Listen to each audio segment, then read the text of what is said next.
Hello बच्चों, calculus वाला में आपका फिर से एक बार स्वागत है।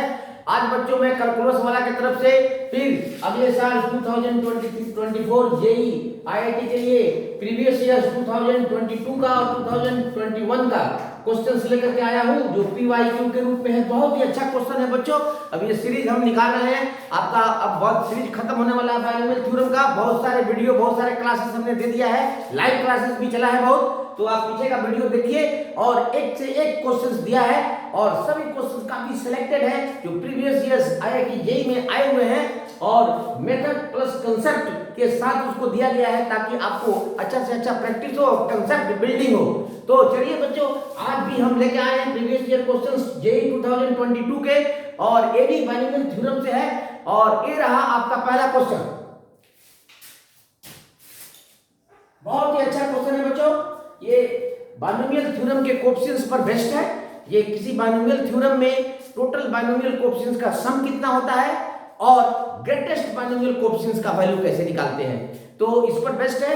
ये 2021 का क्वेश्चन है, 2022 का नहीं है, 2021 का। बहुत ही बेटर क्वेश्चन है। If the sum of all binomial coefficients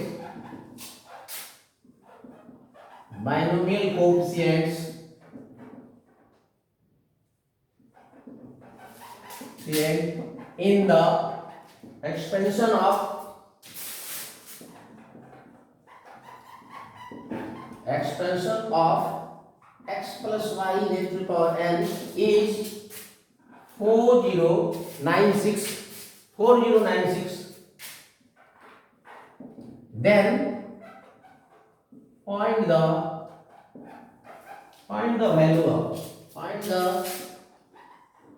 value of greatest binomial coefficients।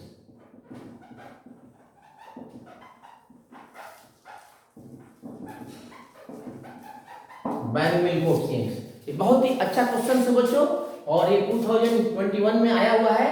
और अभी का जो एनटीए का जो सिलेबस चल रहा है, जो सिलेबस रिलीज किया है, उसके लिए ये माकूल सवाल है।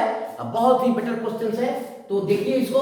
ये टोटल बायनोमियल कोएफिशिएंट्स के सम पर बेस्ड है। साथ साथ इसमें है कि ग्रेटेस्ट कोएफिशिएंट्स जब होता है तो हमें एनसीआर में आर का वैल्यू कितना होता है, उस दोनों को हम कांसेप्ट में पहले लेते हैं। सॉल्यूशन लिखिए पहले, और जितना ज्यादा से ज्यादा प्रैक्टिस करो और कांसेप्ट्स ग्रास्प करो और दिमाग में, ब्रेन में प्लांट करो, ताकि आगे आने वाले एग्जाम में आप क्वेश्चन को इजीली कर सके। चलिए हम यहां पर कांसेप्ट लेते हैं पहले इसके लिए।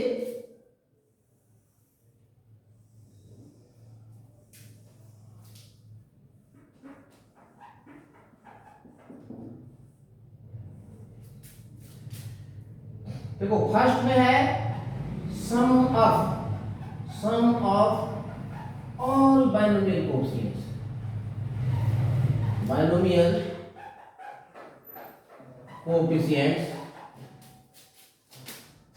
इन any binomial in a plus b raised to the power n। इसके लिए दिया है आपका यहाँ x प्लस y के लिए है, बाकी कुछ नहीं है। बायनोमियल कोएफिशिएंट्स के सम में इस x y और a b का कोई काम नहीं होता है। इससे हम वैल्यू दोनों को 1 1 पुट कर देंगे। किसी भी बायनोमियल में, किसी भी ट्राइनोमियल, किसी मल्टीनोमियल में सम ऑफ ऑल कोएफिशिएंट्स निकालना है। यहाँ पर देखो x और y का मल्टीपल कुछ नहीं है, तो जो भी बायनोमियल कोएफिशिएंट होगा वही कोएफिशिएंट्स भी होगा।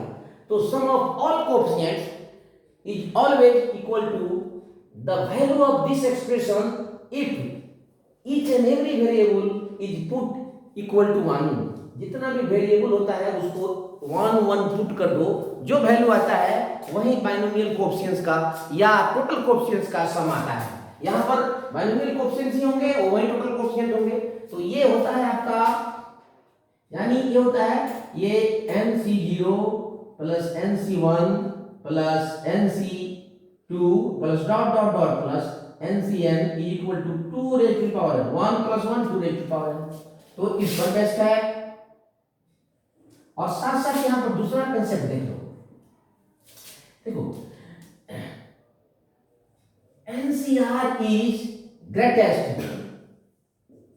greatest for is equal to n by 2 if n is even। और ऑड में दो ग्रेटेस्ट कोएफिशिएंट्स आते हैं। यहां पर हम देखेंगे कि यहां आपका वैल्यू हम निकालते हैं, देखिए ऑड आता है या इवन आता है। ये जनरली क्योंकि जेई का क्वेश्चन है और ऑब्जेक्टिव मल्टीपल चॉइस है, इससे यह क्लियर ये इंफॉर्मेशन मिलता है कि ज्यादा ये डिफरेंट केसेस नहीं होंगे। तो ऑड वैल्यू जब होता है n का तो दो केसेस लेने होते हैं, इवन होता है तो इससे भी एक लगभग अप्रॉक्सीमेट आइडिया मिलता है कि n लगभग इवन ही आना चाहिए। लेकिन देखिए क्या आता है, हम चलते हैं। तो यहां दिया हुआ है, पहले तो बाइनोमियल लिख देते हैं, sorry binomial is equal to x plus y raise to the power n। Therefore according to question ये दिया हुआ है कि sum of coefficients sum of coefficients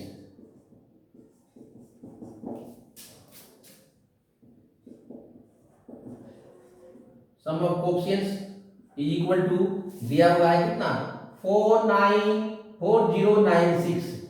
ये तो दिया हुआ है, लेकिन हमारा फार्मूला कहता है ये 2 रेज़ टू पावर n होता है, क्योंकि यहाँ n है index. Therefore 2 raise to power n is equal to 4096। और देखो बच्चों, जब भी ये इस तरह 2 रेज़ टू पावर n हो या 3 रेज़ टू पावर n हो और यहाँ है तो ये 2 का जो यहाँ बेस है पावर का, वहीं बेस पर इसको रेज कराना है। तो इसको निकालोगे तो ये हो जाएगा आपका, ये 2 रेज़ टू पावर n होगा और ये क्लियरली 2 रेज़ टू पावर आपने निकाला ना, 2 रेज़ टू पावर 12 होता है। This implies therefore n is equal to कितना आ गया 12। अब देखो ये 12 आ गया तो सीधे ग्रेटेस्ट कोएफिशिएंट इवन आ गया। देखो वही मैं कह रहा था, क्योंकि जेई का क्वेश्चन है मल्टीपल चॉइस है तो एक ब्रेकिंग पॉइंट चाहिए, ब्रेकिंग पॉइंट मिल गया आपको, n इवन है। अब इवन के लिए ये सीधे केस लगा देंगे तो हमारा टोटल बाइनोमियल का जो ग्रेटेस्ट बाइनोमियल कोएफिशिएंट है उसका वैल्यू आ जाएगा। तो चलिए हम निकालते हैं।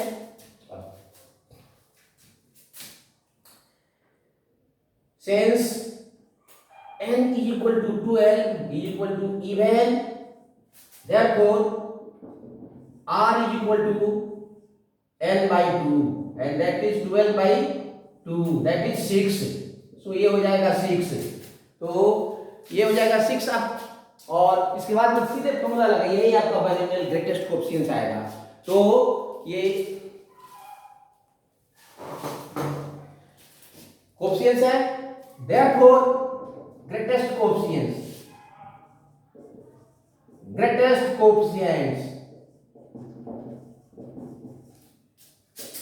is equal to NCR, that is 12C6 and इसका वैल्यू निकालेंगे तो ये हो जाएगा 12 into 11 into 10 into ये हो जाएगा आपका 9 into 8 1 2 3 4 5 and 6 divided by 6 into 5 into 4 into 3 into 2 into 1।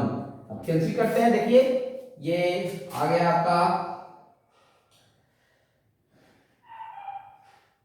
2 6 12 12 will go। अब यहाँ देखो ये हो जाएगा आपको 3 3 9।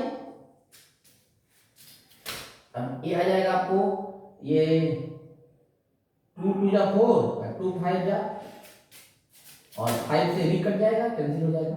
नीचे वाले सभी खलास, तो ये हो जाएगा आपका, ये वैल्यू टोटल आ जाएगा आपको, अगर कंसीडर करोगे इसको आएगा तो ये आ जाएगा 420 into 2 raise to the power, ये इसको ब्रेक करोगे, जितना भी इसको ब्रेक करोगे तो ये आएगा आपका 420 into ये आपका जितना भी देख लेते हैं कितना मल्टीप्लाई हो जाएगा, मल्टीप्लाई कर लीजिएगा 420 11 3 जा 33 11 3 जा 33 और 8 7 जा और ये भी कट जाएगा 2 से, एक और भी कट जाएगा 4 से 28। तो ये हो जाएगा आपको 24 एंड 26 और ये हो जाएगा 6 और ये हो जाएगा आपका ये भी 6 4 6 6 12 एंड ये हो जाएगा आपका 9 924। so this will be 924 not this this will be 924 answer. यही ग्रेटेस्ट कोएफिशिएंट होगा बच्चों। तो इस तरह से आप भी कर सकते हैं इसको। हमने यहाँ पर r का वैल्यू निकाल लिया है और बाकी सब आप भी कैलकुलेशन कर सकते हो एनसीआर को कैसे खोला जाता है। तो इस तरह से ये क्वेश्चंस हमने बहुत ही सिंपल तरीका से इसको ग्रेटेस्ट कोएफिशिएंट्स के कांसेप्ट से कर दिया है। तो आज के लिए बस इतना ही, फिर मिलते हैं नेक्स्ट वीडियो में। Thank you.